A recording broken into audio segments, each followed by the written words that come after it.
Rightio, gonna hang me hammock up between this big gum tree here and a little wattle tree over behind me.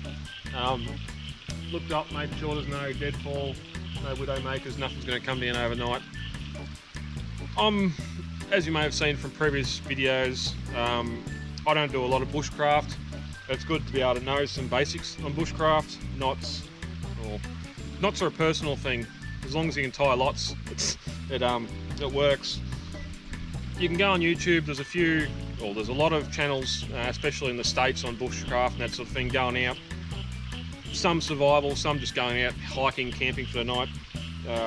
In Australia, not so much. There's two good channels that I watch: Scotty Goes Walkabouts and Gordon on Australian bushcraft survival. Great channels. I'll put them down, links to them in the description below. But if you want to learn bushcraft and all that sort of stuff, look at those videos, because those guys know what to do. Don't take anything I do on gospel. So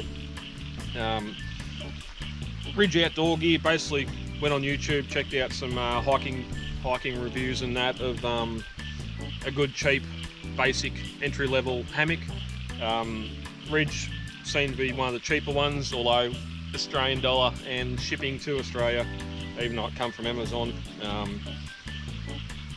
it ended up being the same as say your Alton Outdoors. They got the olive drab hammocks, which are pretty good, and you can get the mozzie kits for them, although they sort of drape over. This one's got the mozzie net that's integrated and with zips in, so it can't go anywhere if it's windy.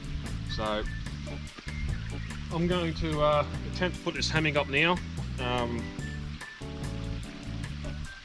For the ease of time, I'll do it in time lapse, so it takes a lot less time for you than it does for me. But we'll get it going and see. I haven't been able to do this at home because I haven't got the area. You need about 11 to 15 feet of space between your trees, and I haven't got anything like that at home. So we'll have a go and see how easy it is to set up a hammock.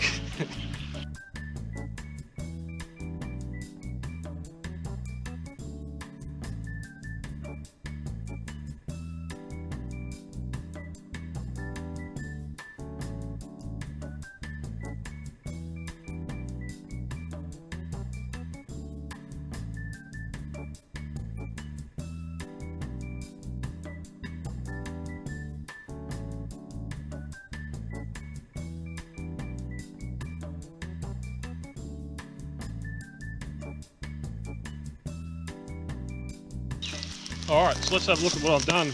Hammock's up. I had to go around the tree a couple of times just to get some of the slack taken up, but that looks pretty good. You want about 70 degrees on your hammock. Again, watch any hiking video, people using hammocks, you're going to see all this. So as I said, it's got the integrated zipper in the fly net.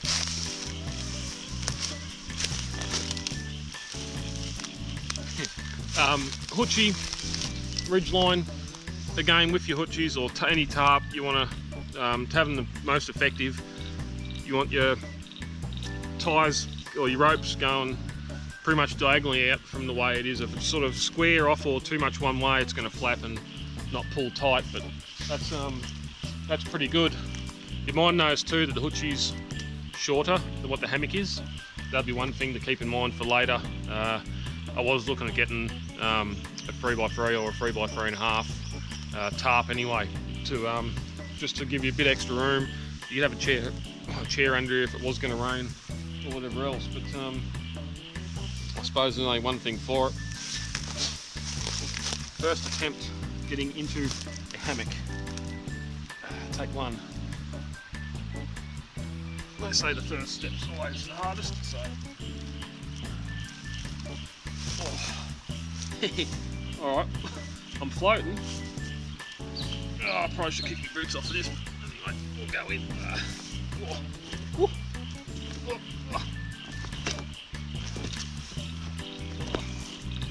Yeah, back a bit. Oh yeah, there's my zipper. Sunglasses fall off the head. And we're in. Zipped up, comfy. But unfortunately, as I mentioned earlier, winter's still holding on. So this isn't where I'll be sleeping tonight, because I don't have to try and lay in there with a with a -5 sleeping bag. So here's one I prepared earlier. Same concept for the ridgeline. Swags in underneath. Should have taken off the tripod. Swags in underneath. Cleaned the ground, cleared the ground off so there's no sticks or rocks to sleep on. Learnt this knot during the week, a Presic knot, whatever you call it.